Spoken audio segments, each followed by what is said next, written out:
अस्सलामुअलैकुम फ्रेंड्स। तो कैसे आप सब लोग? उम्मीद है सब लोग खैरियत से होंगे और आफियत से होंगे। तो मैं कुछ दिनों से आपका लेक्चर नहीं बना पा रहा था और आपको रीज़न पता था कि थोड़ा मैं बीमार था और अल्हम्दुलिल्लाह मैं ठीक हो गया हूँ। तो आज मैं आपके सामने इकोनॉमिक्स का लेक्चर नंबर 6 ला रहा हूँ। हमने इससे पहले 5 लेक्चर्स दिए हैं इकोनॉमिक्स में, जिसमें मैंने basic concepts and principles of economics आपको समझा दिया है। अब जो चैप्टर नंबर 2 आप समझ लीजिए, पार्ट नंबर 2 या सेक्शन 2, पहला सेक्शन था बेसिक कॉन्सेप्ट्स, वो खत्म हो गया।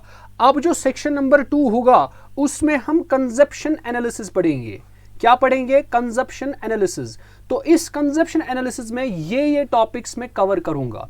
सबसे पहले इसका टॉपिक जो आज का होगा हमारा, वो होगा consumers equilibrium with utility approach. With utility approach, इसमें हमें कई सारे टॉपिक्स देखने को मिलेंगे, जैसे total utility, marginal utility, law of diminishing marginal utility, law of equi marginal utility और कंज्यूमर्स सरप्लस। तो ये सारी चीजें इसी में आपको देखने को मिलेंगे। फिर इसी का ये इसका सबसेक्शन है consumers equilibrium with indifference curve approach. जो आपका कर्व अप्रोच है एग्जामिनेशन में, बिल्कुल इंडिफरेंस कर्व टेक्निक, तो वही ये इंडिफरेंस कर्व टेक्निक सारा आ जाएगा यहां से यहां तक, बिल्कुल अच्छे से डिटेल में समझाऊंगा। उसके बाद आपका आता है थ्योरी ऑफ डिमांड, वो भी इसी में आ जाएगा। तो इसका मतलब जो सिलेबस में आपको दो चीजें दिए हैं, इंडिफरेंस कर्व टेक्निक और आपको थ्योरी ऑफ डिमांड दे दिया गया है, तो वो दोनों हम इसमें इंशाल्लाह डिस्कस करने वाले हैं। तो बस आप बने रहे हमारे साथ, जुड़े रहे हमारे साथ, हम सारा का सारा सिलेबस यहीं पे सारा कवर करेंगे। तो चलिए स्टार्ट करते हैं आज का लेक्चर हमारा, जो स्टार्ट होगा consumers equilibrium with utility approach से। तो चलिए, ओके। तो बेटा जी, सबसे पहले मैं बताऊंगा, अगर आपको अभी तक यूटिलिटी पता नहीं है, अगर आपने पिछले लेक्चर देखिए, मैं सीक्वेंस में पढ़ा रहा हूं, जो भी चीजें मैं पढ़ा रहा हूं बिल्कुल सीक्वेंस वाइज पढ़ा रहा हूं, पीछे से लेकर अभी तक सारा राबिता में चल रहा है। अगर पीछे कुछ मिस हुआ, आगे समझ नहीं आया, ठीक है, आएगा, ठीक है। तो इसका मतलब अगर किसी ने पिछले वाले लेक्चर्स नहीं देखे हैं, मैंने वो डिटेल से, बहुत ही डिटेल्ड वे में अच्छे से उसको समझाने की कोशिश की है आप तक, तो वो ऑलरेडी यूट्यूब पे अवेलेबल है, आप वो देख सकते हैं। और अगर आपको पीडीएफ भी चाहिए, टेलीग्राम पे ER मोमिन मजीद आप सर्च कीजिए, तो टेलीग्राम पे आप ER MUMIN MAJEED इसको आप सर्च कीजिए बेटा, तो आपको मैं दिख जाऊंगा, या वरना आप डिस्क्रिप्शन में जाइए, वहां पर लिंक प्रोवाइडेड होती है, तो वो आप देख सकते हैं। तो इसके बरक्स मैंने कंप्यूटर भी स्टार्ट किया है, आप वो भी पढ़ सकते हैं, ठीक है। चलिए, तो अब स्टार्ट करते हैं consumers equilibrium with utility approach का पहला पार्ट। आज ये इसका पहला पार्ट होगा, पार्ट 1।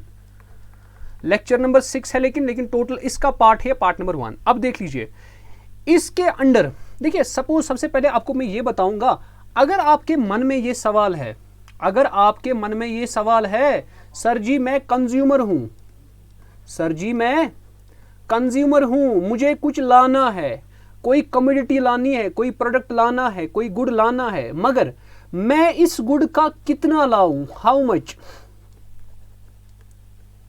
क्या कोई थ्योरी इकोनॉमिक्स की, क्या कोई कंसेप्ट इकोनॉमिक्स का मुझे ये बताएगा कि मुझे कितना खरीदना चाहिए?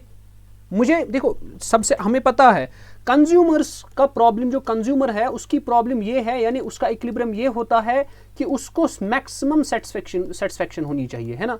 लेकिन अब कंज्यूमर बोलता है, भाई मैं तो अनपढ़ हूं, मैं जाहिल हूं, मैं गवार हूं, मुझे समझ नहीं आता ये सेटिस्फेक्शन।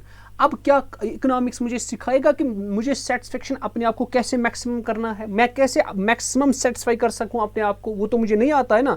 हाँ, पता है सेटिस्फाई करना है, लेकिन ये सेटिस्फाई कैसे करना है वो आपको इकोनॉमिक्स सिखाएगा। तो अगर आपके मन में ये सवाल है, हमें कितना खरीदना चाहिए, ठीक है, फिर आपको इकोनॉमिक्स की हेल्प लेनी पड़ेगी। और इस सवाल को आंसर करने के लिए इकोनॉमिक्स ने 2 अप्रोच सिखाए। कितने अप्रोच सिखाए? 2 अप्रोच। एक को बोलते हैं यूटिलिटी अप्रोच और एक को बोलते हैं इंडिफरेंस कर्व अप्रोच। ये 2 अप्रोच सिखाए किसने? इकोनॉमिक्स के लिए। किस लिए सिखाए? ताकि आप ये डिसाइड कर सको कि मैं कितना अमाउंट ऑफ क्वांटिटी, मैं कितनी क्वांटिटी ऑफ गुड्स खरीदूं, ठीक है, नंबर 1। अब लेकिन आज के इस लेक्चर सीरीज में फिलहाल हमारा ये होगा कि पहला यूटिलिटी पढ़ेंगे और उसके बाद इंडिफरेंस करूँ टेक्निक होगा, ठीक है, वो तो आगे होगा। फिलहाल यूटिलिटी पे हम ध्यान देंगे कि यूटिलिटी अप्रोच हमें कैसे दिखाता है, कैसे सिखाता है कि आप कितना अमाउंट खरीदोगे ताकि आपको मैक्सिमम सेटिस्फेक्शन हो जाए।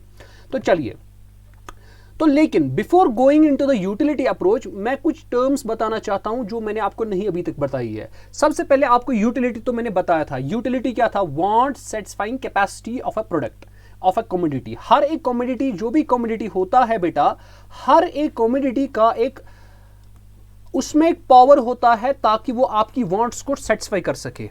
हर एक कमोडिटी में एक पावर होता है ताकि वो पावर ऐसा होता है ताकि आपकी सेटिस्फेक्शन जो भी आपकी वांट्स है उनको सेटिस्फाई कर सके। तो इसका मतलब उसको क्या बोलते हैं, यूटिलिटी। ये तो आपको पता है, मैंने पिछले लेक्चर्स में बोला है। लेकिन यूटिलिटी के भी बहुत सारे टाइप्स बोला था, form utility, place utility, time utility, ठीक है ना, बहुत सारी। लेकिन एक और अलग तरह के यूटिलिटी के टाइप्स होते हैं जो मैंने तब डिस्कस नहीं किए थे क्योंकि तब जरूरत नहीं थे। अब अभी बता रहा हूं। एक यूटिलिटी होता है टोटल यूटिलिटी। क्या होता है बेटा, टोटल यूटिलिटी। दूसरा यूटिलिटी होता है, उसको बोलते हैं मार्जिनल यूटिलिटी। क्या बोलते हैं, मार्जिनल यूटिलिटी। सबसे पहले यूटिलिटी अप्रोच को समझने के लिए पहले हमें टोटल यूटिलिटी समझ आना चाहिए और मार्जिनल यूटिलिटी समझ आना चाहिए। देखिए, टोटल यूटिलिटी और मार्जिनल यूटिलिटी इजी है। देखिए, लेट सपोज आप ऑरेंजेस खा रहे हो, अच्छे से सुन लेना बेटा एग्जांपल। आप ऑरेंजेस खा रहे हो, आपने पहला एक ऑरेंज लिया, आपको लेट सपोज सेटिस्फेक्शन जो मिली यानी यूटिलिटी जो मिली ना, लेट सपोज 4 यूटिल्स मिले, 4 यूटिल्स मिले। लेट सपोज यहाँ पे दिख नहीं रहा है, हम थोड़ा इस यहाँ पे बना लेते हैं। लेट सपोज आपने ऑरेंज खाए, यहाँ पे आपकी यूटिलिटी है, ठीक है। तो आपने जब एक ऑरेंज खाया, लेट सपोज यूटिलिटी 4 आ गया, 4 यूटिल्स। आपने दूसरा ऑरेंज खाया, आपकी यूटिलिटी कितनी बढ़ गई, लेट सपोज आपके देखो, अब जब आप 2 ऑरेंज खाओगे अब आपको यूटिलिटी क्या बढ़ जाएगी, टोटल यूटिलिटी। अब लेट सपोज दूसरा ऑरेंज खाने से देखिए यूटिलिटी टोटल बनती है, लेट सपोज चले हम लेट सपोज 7 बनती है, 7 यूटिल्स। इसी तरह तीसरा ऑरेंज खाने से अब आपका 8 यूटिल्स बनेगा या 9 यूटिल्स बनेगा, लेट सपोज, ठीक है। तो ये जो आपके पास, या आप इसको ऐसे समझ लीजिए, थोड़ा इसको आसान कर देते हैं आपके लिए, थोड़ा आसान समझ लीजिए, आसान भाषा में। देखो यहां पे इसकी यूटिलिटी लिखेंगे, अच्छे से समझ लेना। ये आपका पहला ऑरेंज है, लेट सपोज पहला ऑरेंज खाने से आपको यूटिलिटी आती है 4, दूसरा ऑरेंज खाने से आपको सेटिस्फेक्शन मिलती है 3, तीसरा ऑरेंज खाने से आपको सेटिस्फेक्शन मिलती है लेट सपोज 2। अगर आप इन सारी यूटिलिटीज को एडअप करोगे, इन सारे का सम अप करोगे, सारी यूटिलिटीज देखिए, जैसे मिसाल आपने ऑरेंज 1 खाया, दूसरा खाया, तीसरा खाया, अब जो आपने टोटल में सेटिस्फेक्शन हो गई आपको, वो सारा कहलाएगा टोटल यूटिलिटी। इसका मतलब टोटल यूटिलिटी कितना होगा, 4 पहले में हुई, 3 दूसरे में होगी, तीसरे में 2, 4 3 7 2 हो गए 9। इसका मतलब टोटल TU होता है टोटल यूटिलिटी, किसके बराबर आएगा, 9 यूटिल्स। आई होप समझ आया होगा। अब दूसरी टर्म है, उसको बोलते हैं मार्जिनल यूटिलिटी। क्या बोलते हैं उसको, मार्जिनल यूटिलिटी। अब समझ लीजिए मार्जिनल यूटिलिटी किसको बोलते हैं और टोटल यूटिलिटी में क्या फर्क है, देख लीजिए। मार्जिनल यूटिलिटी बोलते हैं अगर आपने लेट सपोज एक ऑरेंज खाया, आपने एक ऑरेंज की वजह से कितना यूटिलिटी बन गया, 4, है ना। यहां पे लिखते हैं TU मतलब होता है टोटल, टोटल कितना बनेगा 4। अब जब आप दूसरा खाओगे टोटल कितना बनेगा, एक तो ये 3 और ऑलरेडी 4 आपको मिली थी तो इसका मतलब 7। अब जब आप थर्ड वाला खाओगे, एक तो 7 ऑलरेडी मिली थी पीछे, अब 2 भी मिल गया, इसका मतलब 9। देख लीजिए। अब लेकिन लेट सपोज आपने पहला ऑरेंज खाया, दूसरा ऑरेंज खाने की वजह से यूटिलिटी कितनी बढ़ गई, दूसरा ऑरेंज खाने की वजह से यूटिलिटी में कितना इजाफा हो गया, वही आपका मार्जिनल यूटिलिटी है। इसका मतलब दूसरे ऑरेंज एक एडिशनल यूनिट खाने की वजह से आप में कितनी यूटिलिटी आ जाएगी, एडिशनल इंक्रीज कितना हो जाएगा यूटिलिटी में, वही आपकी मार्जिनल यूटिलिटी है। इसका मतलब हम कह सकते हैं ये जो पहला ऑरेंज खाने से यूटिलिटी आ गई 4, ये आपकी मार्जिनल यूटिलिटी है। क्यों, तब कोई नहीं था ना, जब आपने कोई ऑरेंज ही नहीं खाया, अब आप ऑरेंज खा रहे हो, तब के लिए तो मार्जिनल यूटिलिटी ये बनेगा।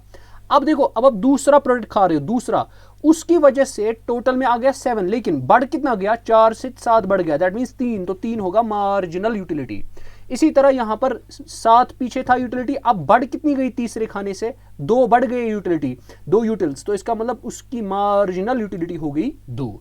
तो ये अंतर आपको समझ लेना है पहले total utility and marginal utility में। आई होप ये क्लियर हुआ होगा।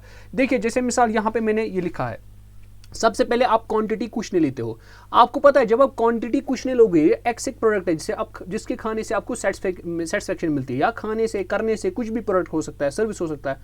अब जब आपने ये खाया, बताओ टोटल यूटिलिटी होगा कुछ नहीं होगा।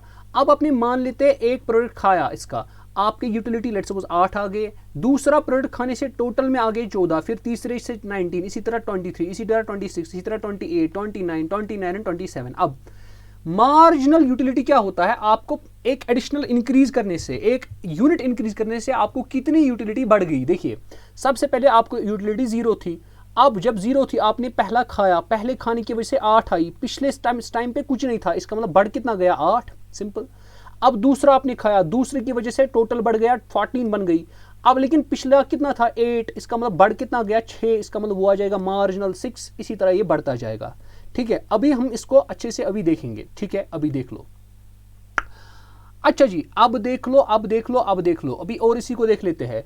अब जब आप आगे आगे चलते हो, आप देख लीजिए मार्जिनल यूटिलिटी, मार्जिनल 8 6 5 4 3 2 1 हो क्या रहा है, मार्जिनल यूटिलिटी डिक्रीज हो रही है। इसका मतलब समझ लीजिए, जितना जितना आप प्रोडक्ट्स को खाओगे, ज्यादा कंज्यूम करोगे, जितना आप प्रोडक्ट्स को कंज्यूम करना शुरू कर दोगे, उतना आपको मजा कम लगना लगेगा। क्यों कम लगने लगेगा? वाई? बिकॉज आप तंग आ जाते हो। ये ह्यूमन साइकोलॉजी है। अगर मिसाल के तौर पर आपको मैं दिन रात दूंगा चॉकलेट्स, जो चॉकलेट को जो पहला चॉकलेट आप खाओगे, जो उसमें जितनी आपको सेटिस्फेक्शन मिलेगी ना, वो आपको दूसरे में नहीं मिलेगी। जो दूसरे में मिलेगी, जो वो तीसरे में नहीं मिलेगी। फिर आहिस्ता आहिस्ता सेटिस्फेक्शन कम मिलती है ना। जब इंसान को 24 घंटे चॉकलेट ही खाना होगा तो उसको कैसे सेटिस्फेक्शन मिलेगी उस चॉकलेट से, है ना। आहिस्ता आहिस्ता सेटिस्फेक्शन कम हो जाती है। इसी तरह यहाँ पर भी मार्जिनल यूटिलिटी क्या हो जाता है बेटा, डिक्रीज हो जाता है। आप देख लीजिए, और एक पॉइंट ऐसा भी आ जाता है जिस वक्त आपका मार्जिनल यूटिलिटी 0 बनता है। अब इस बात को समझ लीजिए, मान लीजिए आपने 7 प्रोडक्ट खाए थे, 7 यूनिट्स, आपकी यूटिलिटी टोटल में कितनी बन गई 29 सर, और यहां पे मार्जिनल कितनी है 1। इसका मतलब इस 7वें प्रोडक्ट को खाने की वजह से आपको खाली 1 यूटिल आ गया। ठीक है, उसकी वजह से कितनी यूटिलिटी आ गई, 1 ही यूटिल्स। अब जब आप और एक खाते हो, उस और एक की वजह से देखिए चेंज कुछ नहीं हो गया, ऊपर भी 29 नीचे भी 29।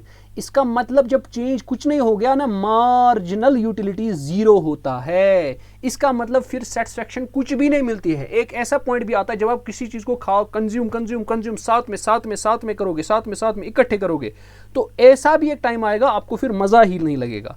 और जब आप उसके आगे भी जाओगे, आपने लेकिन वो खाया, मजा भी नहीं आया, सेटिस्फेक्शन भी नहीं हुई, अब आप जब उससे भी आगे जाओगे ना, फिर लेट्स सपोज आपने अब 9वां यूनिट भी, एक और यूनिट आपने खाया, अब देख लीजिए टोटल यूटिलिटी डिक्रीज हो रही है।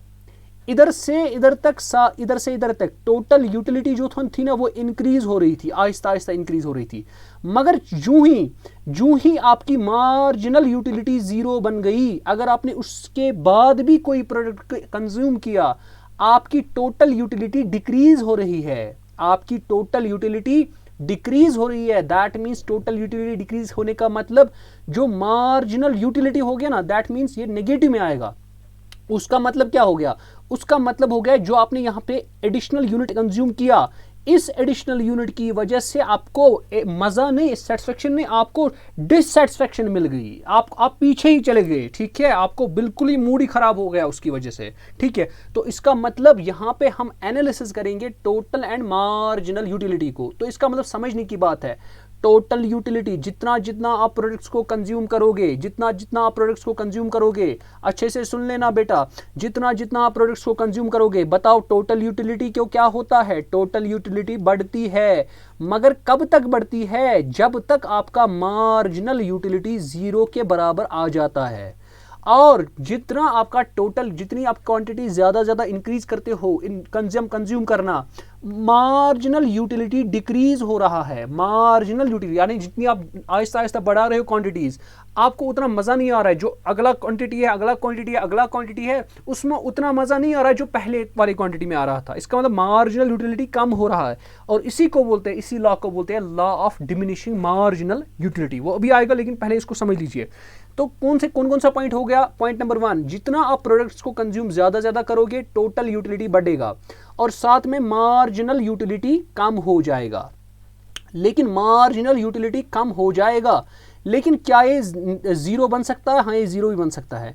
क्या ये नेगेटिव बन सकता है? हाँ, नेगेटिव बन सकता है। सर जी, ये टोटल यूटिलिटी कब बढ़ना शुरू हो जाएगा? कब तक बढ़ना शुरू हो जाएगा? जब तक कि मार्जिनल यूटिलिटी जीरो तक नहीं आएगा। देखिए, जब यहां मार्जिनल यूटिलिटी 1 था, यानी जीरो से बड़ा था, जीरो नहीं आया, अभी पॉजिटिव था। जब तक मार्जिनल यूटिलिटी पॉजिटिव था ना, टोटल यूटिलिटी बढ़ रहा है। देख लीजिए 28 से 29। लेकिन अब जब मार्जिनल यूटिलिटी जीरो बन गया, अब ये बढ़ नहीं रहा है, कुछ नहीं हो रहा है इसको।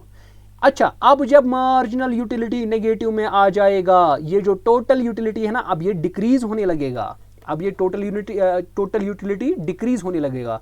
तो ये चीजें आपको इसके बारे में याद रखना है। तो हम ऐसे भी बोलते हैं, जो टोटल यूटिलिटी होती है ना, ये इंक्रीज होती है। अब समझ लीजिए मैं क्या बोल रहा हूं, टोटल यूटिलिटी इंक्रीजेस। हो सकता है वहां पे आ सकता है question, total utility increases at a dash rate.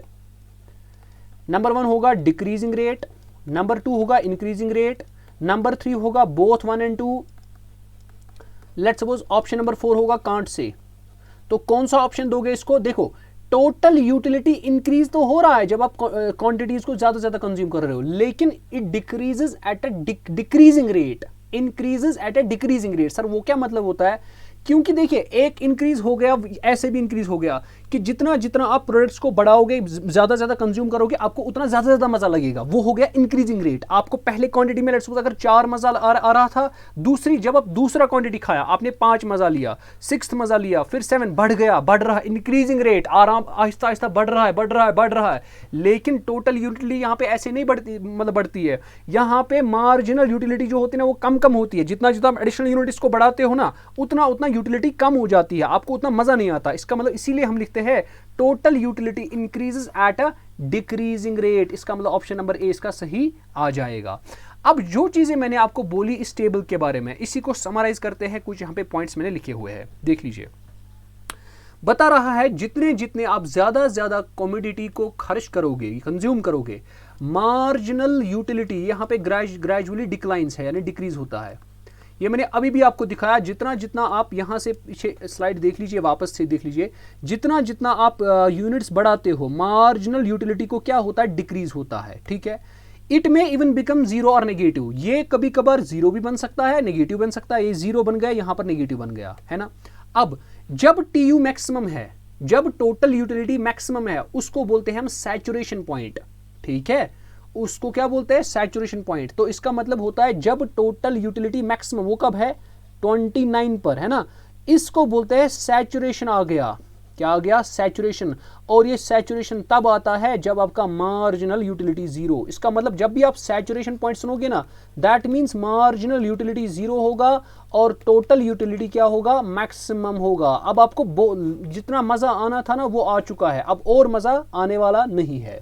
ठीक है, तो अब उसके बाद when TU falls, देख लीजिए, जब आपका टोटल यूटिलिटी फॉल हो रहा है, इसका मतलब जब टोटल यूटिलिटी फॉल हो रहा है, या आप ऐसे कह लीजिए जब आपका मार्जिनल यूटिलिटी नेगेटिव बन रहा है, आपका टोटल यूटिलिटी क्या बन रहा है? आपका डिक्रीज हो रहा है, वो इंक्रीज नहीं हो रहा है। और याद रखना है, अगर कंज्यूमर होगा ना, रैशनल होगा। देखो, जो कंज्यूमर होगा ना, जो रैशनल, जिसके पास दिमाग होगा, वो जब 8 यूनिट्स खर्च करेगा ना, चलो 8 के बाद उसने खर्च कर दी, लेकिन वो 9वां खर्च नहीं करेगा। वाई? क्यों नहीं करेगा? क्योंकि अब उसके बाद उसको डिससेटिस्फैक्शन हो रही है। वो कहाँ चाहेगा? हमेशा कंज्यूमर की ये होती है, मतलब ये होता है उसका मोटिव कि मैं अपनी सेटिस्फैक्शन को मैक्सिमाइज करूं। लेकिन वो क्यों खामखा अपनी सेटिस्फैक्शन को ही डिक्रीज करेगा? मूड क्यों खराब करेगा अपना? इसका मतलब जो भी कंज्यूमर होगा वो चाहेगा कि 8 तक जाना, 8 प्रोडक्ट्स खाना, लेकिन 9वां नहीं खाएगा। यह भी इंपॉर्टेंट पॉइंट है यहाँ पे। चलिए आगे। अच्छा, अब ये भी मैंने बताया decreasing marginal utility implies that, इसका मतलब क्या होता है, मार्जिनल यूटिलिटी डिक्रीज हो रहा है, इसका मतलब ये हो रहा है total utility increases eight decreasing rate. ये मैंने आपको अभी बता दिया। अब देख लीजिए यहां पर भी रिलेशन यही है, देख लीजिए अभी मैंने बता दिया था, इसी को अच्छे से देख लो। देखिए सबसे पहले क्या हो रहा था, सबसे पहले टोटल यूटिलिटी आपकी जितनी जितनी आप क्वांटिटीज बढ़ा रहे थे, ये यहाँ पे क्वांटिटी मैंने लिखा है, ये टोटल यूटिलिटी है, ये यहाँ पे क्वांटिटी है, ये यहाँ पे मार्जिनल यूटिलिटी है। देखो जितना जितना क्वांटिटी बढ़ रहा था आपका टोटल यूटिलिटी बढ़ रहा था, तो बढ़ गया बढ़ गया बढ़ गया बढ़ गया बढ़ गया बढ़ गया बढ़ गया बढ़ गया। लेकिन जितना जितना आप यहां से, ये मार्जिनल यूटिलिटी है, जितना जितना प्रोडक्ट्स को कंज्यूम करोगे मार्जिनल यूटिलिटी डिक्रीज, आपको मजा कम आ जाएगा कम आ जाएगा कम आ जाएगा कम आ जाएगा। एक पॉइंट हो जाएगा जब आपका मजा जीरो, कुछ मजा ही नहीं आएगा। मैंने अभी बोला जब आपको कुछ मजा आएगा ही नहीं, that means marginal utility zero बनेगा। उस पॉइंट पर क्या होता है, आपका टोटल यूटिलिटी मैक्सिमम, उसका मतलब ये पॉइंट आपका सैचुरेशन पॉइंट बनेगा। इस पॉइंट पर टोटल यूटिलिटी मैक्सिमम होगा। और अगर आपने और कंज्यूम करना शुरू कर दिया प्रोडक्ट्स को, अगर आपने और कंज्यूम करना शुरू कर दिया, तो फिर क्या हो जाएगा, यही हो जाएगा। अगर आप इसके आगे भी गए ना, लेट्स सपोज यहां तक पहुंच गए, अब आपने इसके बाद भी प्रोडक्ट्स को कंज्यूम करना शुरू कर दिया, तो आपकी मार्जिनल यूटिलिटी क्या हो जाती है, नेगेटिव में। ये देख लीजिए ये नेगेटिव में हो रहा है ना, ये नेगेटिव बन रहा है। जब ये नेगेटिव बनेगा आपको पता है अब टोटल यूटिलिटी क्या हो जाएगा, फॉल हो जाएगा। इसी को बोलते हैं, यही है relation between total utility and marginal utility. इसका मतलब ये हो गया, सबसे पहले एक रीजन में जब आप प्रोडक्ट्स को कंज्यूम करने लगते हो ना, इस रीजन में, इस रीजन की बात करते हैं हम, इस रीजन की बात। इस रीजन में क्या होता है काम, जब आप मार्जिनल यूटिलिटी को, सॉरी, जब आप क्वांटिटीज को कंज्यूम करना बढ़ा देते हो, जितनी जितनी आप क्वांटिटीज ज्यादा खाते हो, तो क्वांटिटी जब बढ़ती है मार्जिनल यूटिलिटी कम होती है और टोटल यूटिलिटी बढ़ जाती है ना। और इस सैचुरेशन पॉइंट पर ये जो लाइन है, मैं इसको रेड कलर से दिखा देता हूं, ये जो सैचुरेशन पॉइंट वाली लाइन है, ये वाली लाइन, इस पर क्या होता है, इस लाइन पर मार्जिनल यूटिलिटी जीरो, यानी आपको अगर आपने इस लाइन पर जाते हो मजा कुछ नहीं, जीरो मजा। अब लेकिन आपका टोटल यूटिलिटी किस पर पहुंच गया होता है, मैक्सिमम पर, MAX मैक्सिमम पर पहुंच गया होता है। लेकिन अगर आप इसके आगे भी आ जाओगे इस वाले रीजन में, इस वाले रीजन में क्या हो जाएगा, अगर आपने क्वांटिटीज को और खाना शुरू कर दिया, अब मार्जिनल यूटिलिटी और कम शुरू हो जाएगी, यानी अब जीरो से भी कम हो जाएगा, दैट मींस नेगेटिव में बन जाएगा। अब जब मार्जिनल यूटिलिटी नेगेटिव में बन जाएगा, अब टोटल यूटिलिटी, इससे पहले क्या होता है, इंक्रीज, अब टोटल यूटिलिटी डिक्रीज हो जाएगा। और इसी को बोलते हैं, ये जो आपको मैंने बताया ना, जितना जितना आप क्वांटिटीज को कंज्यूम कर रहे हो, उतना उतना आपका मार्जिनल यूटिलिटी कम हो रहा है। क्वांटिटीज बढ़ रही है, मार्जिनल यूटिलिटी कम हो रही है। इसी लॉ को बोलते हैं law of diminishing marginal utility. बेटा समझ आ गया कि नहीं आ गया, किसको बोलते हैं law of diminishing marginal utility? तो आई होप आपको ये क्लियर हुआ होगा law of diminishing marginal utility किसको बोलते हैं। अब देख लीजिए law of diminishing marginal utility क्या होता है बेटा, देख लीजिए। इसको सबसे पहले कहते हैं गॉसिन्स फर्स्ट लॉ ऑफ कंजप्शन। क्यों? क्योंकि इसको पहले इंट्रोड्यूस किया था। हो सकता है वहां पे क्वेश्चन आएगा, who introduced first law of diminishing marginal utility, वहां पे ऑप्शन होगा गॉसिन, तो गॉसिन लिख लेना। लेकिन फिर इसको अच्छे से किसने बताया, मतलब अच्छे से किसने स्टेट किया, वो अल्फ्रेड मार्शल था। देखिए अल्फ्रेड मार्शल जो था ना, इसका बहुत कंट्रीब्यूशन है हमारे इकोनॉमिक्स में। तो इसके बाद जो ये डेफिनेशन आप देख रहे हो, ये किसने बताई है, मार्शल ने, ठीक है। इसको हम दूसरा बदनाम बताते हैं फंडामेंटल लॉ ऑफ सेटिस्फैक्शन भी। अगर आप कहीं पर फंडामेंटल लॉ ऑफ सेटिस्फैक्शन देखोगे, वो भी law of diminishing marginal utility होता है। इसको कभी कभार फंडामेंटल साइकोलॉजिकल लॉ बोलते हैं। अब सर इसको क्यों फंडामेंटल लॉ ऑफ सेटिस्फैक्शन बोलते हैं? देखिए क्यों बोलते हैं, क्योंकि अल्टीमेटली क्या होता है, कंज्यूमर हमेशा ये देखता है कि मेरी सेटिस्फैक्शन कैसे मैक्सिमाइज हो सकते हैं, मैं कैसे सेटिस्फाई हो जाऊं, ठीक है। कंज्यूमर हमेशा इसी की तरफ, हम अपने आप की तरफ सोचता रहता है कि मैं कैसे अपने आप को सेटिस्फाई कर सकूं, मैं कैसे अपने आप को सेटिस्फाई कर सकूं।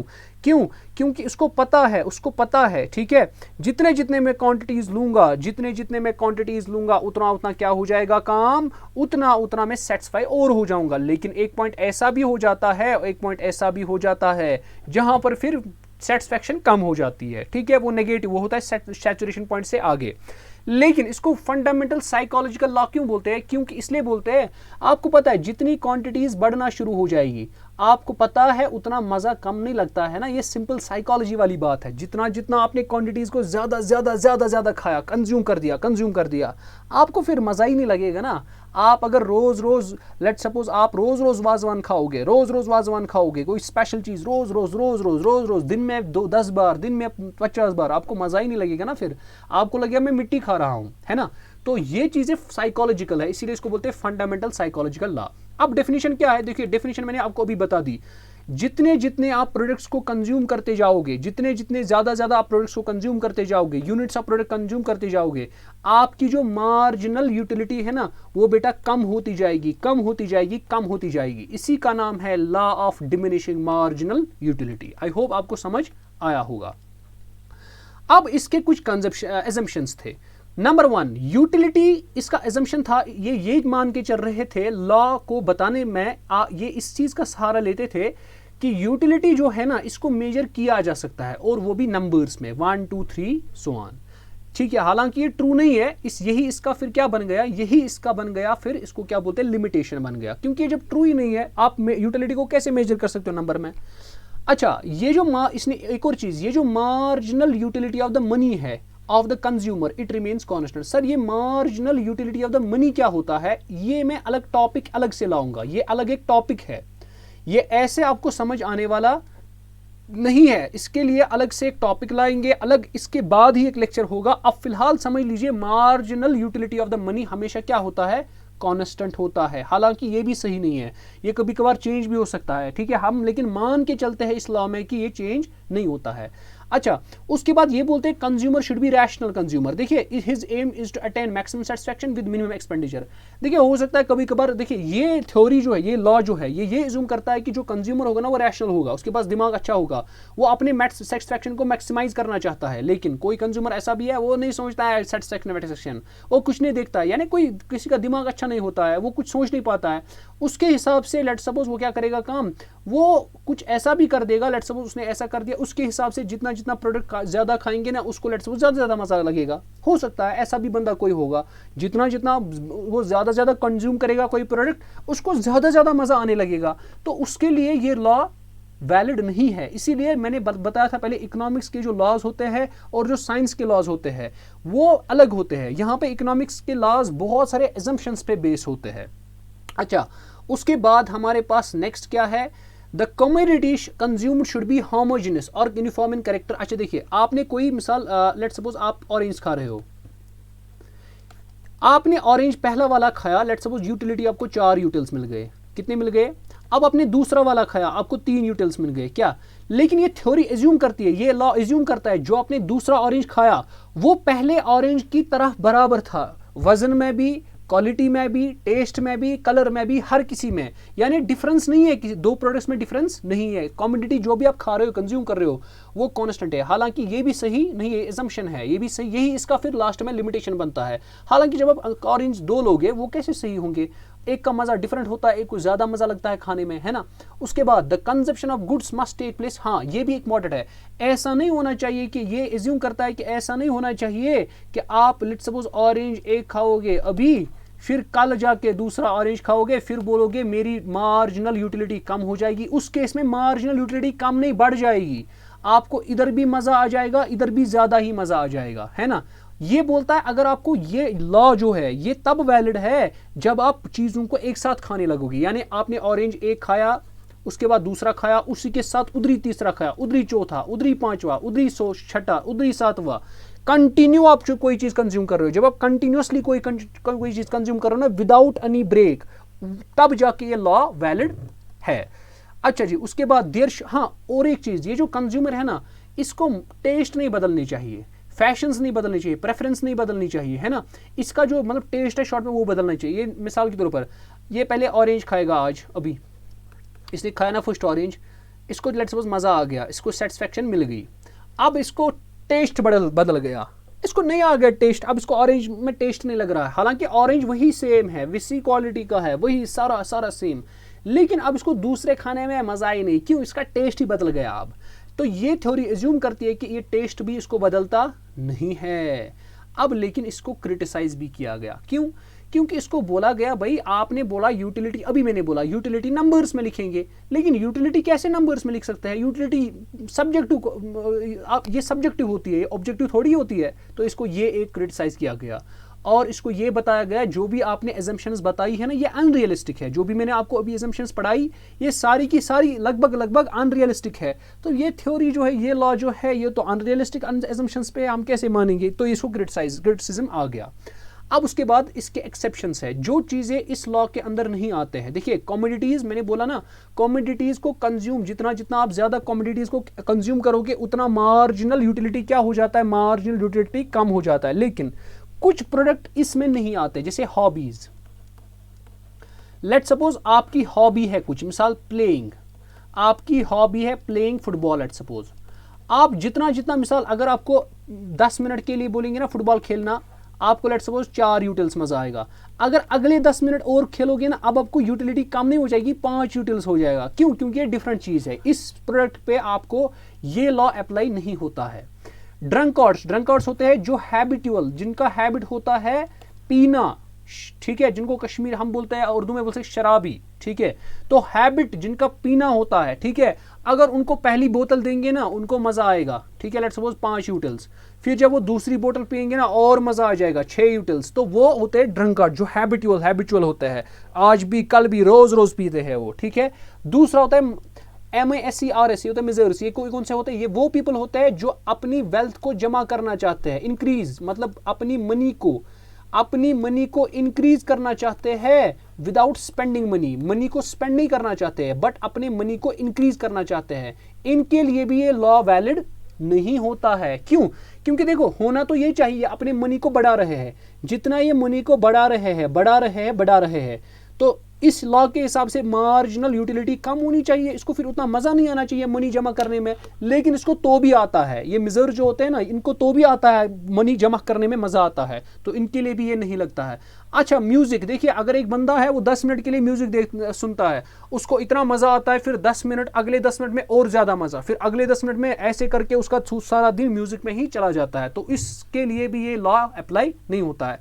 शायरी वाला बंदा जो पोइट होता है, या रीडिंग करने वाला बंदा, तो ये सारी जो भी ये चीजें हैं, इनके लिए ये लॉ अप्लाई नहीं होता है। आई होप आपको ये समझ आया होगा। अब लास्ट वाला टॉपिक, यानी जो law of diminishing marginal utility पे है, दैट मींस इंपॉर्टेंस। सर इसकी इंपॉर्टेंस क्या है? सबसे पहली इंपॉर्टेंस जो इसकी है, सबसे पहली इंपॉर्टेंस वो ये है, ये जो law of diminishing marginal utility है ना, ये सबसे फंडामेंटल लॉज है, कंजप्शन है, सबसे फंडामेंटल। इसीलिए इसकी एप्लीकेशन बहुत सारे फील्ड्स में है। जैसे मिसाल हम बात करते हैं, यही लॉ जैसे आप पढ़ोगे इकोनॉमिक्स में, law of demand, elasticity of demand, consumer surplus, या लॉ ऑफ सब्स्टिट्यूशन, जितने भी लॉज आ रहे हैं, उन सब के लिए जो बेसिस है, बेसिक लॉ जो है, जो बेस बनता है ना, वो इसी डिमिनिशिंग मार्जिनल यूटिलिटी से बनता है। तो ये इसकी एक बहुत बड़ी इंपॉर्टेंस है। अच्छा, फाइनेंस मिनिस्टर जो होता है हमारा, कमेंट सेक्शन में बताओ हमारा इंडिया का फाइनेंस मिनिस्टर कौन है अभी, ठीक है। तो जो भी फाइनेंस मिनिस्टर होता है ना, पता है वो क्या करता है काम?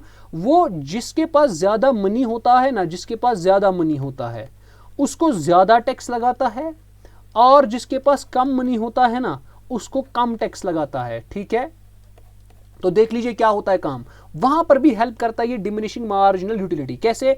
देखिए जब पर्सन की इनकम इंक्रीज होती है, जब पर्सन की इनकम इंक्रीज होती है, अब जाहिर सी बात है इनकम एक ही तो नहीं रहती है ना, इनकम यूजुअली इंक्रीज ही होती है। अब जब इनकम इंक्रीज हो गई, टैक्स रेट्स भी फाइनेंस मिनिस्टर क्या है, बढ़ाता है। क्यों बढ़ाता है?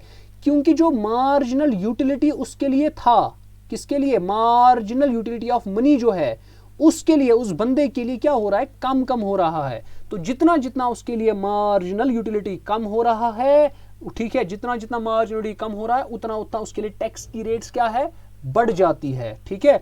तो इसका मतलब जो ये इसको क्या बोलते हैं ना, टैक्सेशन बढ़ना, जितनी जितनी इनकम बढ़ती है उतना उतना टैक्स भी बढ़ता है। इसको बोलते हैं प्रोग्रेसिव टैक्सेशन, जितना जितना इनकम बढ़ना उतना उतना टैक्स भी बढ़ना। ये भी किसकी हेल्प से हो जाता है? ये भी law of diminishing marginal utility से हो जाता है। अब आगे ये लॉ इस पे जोर देता है कि ये जो वेल्थ है ना, ये हर किसी को इक्वली मिलना चाहिए। यानी जो पीपल होंगे, जो रिच होंगे, ठीक है, उनको और जो पुअर होंगे उनमें मनी इक्वली डिस्ट्रीब्यूट होना चाहिए। तो ये भी एक इंपॉर्टेंस है, एक अच्छी एप्लीकेशन है इसकी। अच्छा, सबसे लास्ट, एडम स्मिथ जो था फादर ऑफ इकोनॉमिक्स, उसने डायमंड वाटर पैराडॉक्स, एक पैराडॉक्स माना जाता है इकोनॉमिक्स में, इसको बोलते हैं डायमंड वाटर पैराडॉक्स। क्या बोलते हैं, देखिए क्या बोलते हैं इस पैराडॉक्स में। देखिए आपको पता है डायमंड जो है ना ये लिमिटेड है ना, लिमिटेड, इसीलिए इसकी मार्जिनल यूटिलिटी क्या होती है, हाई। मगर और जब मार्जिनल यूटिलिटी हाई होती है ना, इसीलिए इसका प्राइस भी हाई होता है ना। अब देख लीजिए वाटर इसके कंपैरिजन में क्या होता है, ये अबंडेंट होता है, ठीक है, ये क्या होता है, अबंडेंट। इसका मार्जिनल यूटिलिटी क्या होता है, फिर कम होता है जब ये बहुत ज्यादा प्रेजेंट है। तो मगर ये उतना एसेंशियल भी नहीं है, इसका प्राइस लो होता है ना। इवन दो कि ये बहुत ज्यादा एसेंशियल भी होता है, लेकिन समझना है, होना तो ये चाहिए था। देखिए जिसका जो ज्यादा जरूरत है ना उसका प्राइस उतना ज्यादा होना चाहिए था, है ना। दिमाग बोलता है जिसका ज्यादा प्राइस, जो ज्यादा जरूरत है उसका ज्यादा प्राइस होना चाहिए। लेकिन डायमंड उतना जरूरत नहीं है जितना, डायमंड तो जरूरत ही नहीं है एक हिसाब से, मतलब हमें जो कॉमन मैन है। तो वाटर ज्यादा जरूरत है, वाटर का प्राइस लेकिन कम क्यों है, तो वो किसने एक्सप्लेन किया, इसको बोलते हैं डायमंड वाटर पैराडॉक्स। वो किसने एक्सप्लेन किया, डिमिनिशिंग मार्जिनल यूटिलिटी। कैसे एक्सप्लेन किया, उसने बोला ये जो वाटर होता है ना ये अबंडेंट होता है। देखिए असल में क्या होता है, उन्होंने बोला इसकी जो मार्जिनल यूटिलिटी होती है ना वो कम हो रही है, यानी उतना मजा नहीं आ रहा है ना। तो इसका मतलब जब इसको आहिस्ता खाने से मजा नहीं आ रहा है ना, इसका मतलब एक पॉइंट हो गया इसकी डिमांड कम, इसका मजा नहीं आ रहा है कुछ, ठीक है, इसकी डिमांड कम हो जाएगी, ठीक है। जब डिमांड कम हो जाएगी इसको ढूंढेगा कौन, ठीक है, एक हिसाब से law of diminishing marginal utility के हिसाब से देख लीजिए इसको पहले। तो जब मार्जिनल यूटिलिटी कम हो जाएगी, यानी आप देखिए वाटर आपने कंज्यूम किया, जब वाटर आपने कंज्यूम किया, आप मार्जिनल यूटिलिटी क्या हो जाएगी, कम, एक पॉइंट हो जाएगा। अब आप और वाटर नहीं ले सकते हो, ये वाटर के साथ हाल है। मगर डायमंड के साथ ऐसा हाल तो नहीं है ना। डायमंड आप लो, आप इसको कंज्यूम करो, आपको और चाह बढ़ेगी, और चाहत बढ़ेगी, इसीलिए इसका प्राइस ज्यादा रखा है, और इस वाटर का प्राइस कम है। इसको बोलते हैं डायमंड वाटर पैराडॉक्स। ये किसने एक्सप्लेन कर दिया, ये एडम स्मिथ ने एक्सप्लेन किया। तो ये कुछ चीजें हमें थी किसके बारे में, law of diminishing marginal utility के बारे में। तो हमने इस लेक्चर में यूटिलिटी के टाइप्स पढ़े, यानी टोटल यूटिलिटी क्या होता है, मार्जिनल यूटिलिटी क्या होता है, फिर मैंने बताया डिमिनिशिंग मार्जिनल यूटिलिटी लॉ क्या होता है ना। तो ये उसके एजम्पशंस क्या है, उसकी इंपॉर्टेंस क्या है, उसको कैसे उसको क्रिटिसाइज किया गया, किन किन पॉइंट्स पे क्रिटिसाइज किया गया, ये सारा हमने पढ़ लिया। अब जो हमारा नेक्स्ट लेक्चर होगा, नेक्स्ट लेक्चर में हम देखेंगे, सबसे पहले मैंने आपको अभी बोला था मार्जिनल यूटिलिटी ऑफ मनी एक चीज होता है, वो मैं दिखाऊंगा आपको कल इंशाल्लाह अगले लेक्चर में, मार्जिनल यूटिलिटी ऑफ मनी होता क्या है। उसके बाद हम पढ़ेंगे concept of consumers equilibrium, consumer का इक्विलिब्रियम कब होता है, उसके लिए आपको मार्जिनल यूटिलिटी एनालिसिस पढ़ना है, यानी ये हम सारा इंशाल्लाह कल पढ़ेंगे। फिलहाल आज के लिए मैं अपना लेक्चर स्टॉप करता हूं। उम्मीद है आपने लेक्चर को एंजॉय किया होगा। अगर ऐसा है तो आप इसको लेक्चर को शेयर करना ना भूलें। तो चलिए मिलते हैं अब अगली क्लास में, तब तक के लिए अल्लाह हाफिज।